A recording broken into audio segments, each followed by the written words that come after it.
my dad was basically, he was like, you're going. And my mum was as well, and so was my sister. Everyone was really quite happy when I said.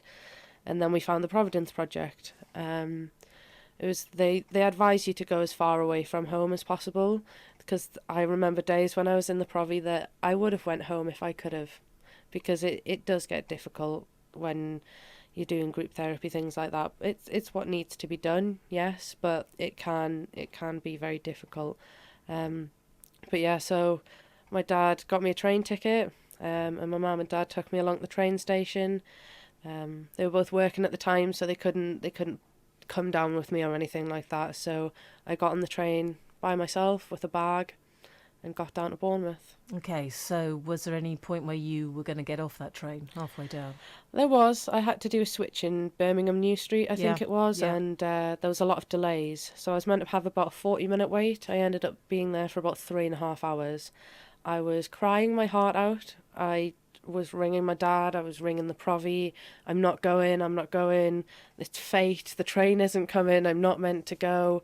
And this was about 10 o'clock in the morning, I think it was, and I'm sat basically having a mental breakdown at the train station. And I guess that's one of the things that kind of hit home for me as well, is the only thing that I could do at that moment in time was think of either taking drugs, but because I was in public, it was very difficult to do. I got very anxious if I was smoking the legal highs. But then I just seen a can of Foster's out the corner of my eye, and it's 10 o'clock in the morning, and I went and just bought a can of Foster's and just sat there at the train station, drank it like it was normal, and it's not normal. I'm looking back at you sitting there now, when you imagine what that would have looked like to you, the person now, how does that make you feel? I don't even have words for that, to be perfectly honest.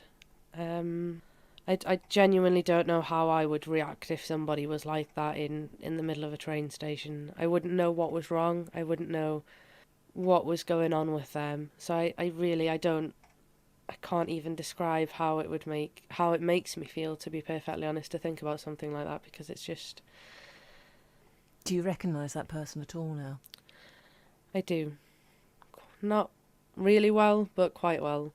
So it does upset me sometimes when I see people on the street and things like that, because I think there is a way out.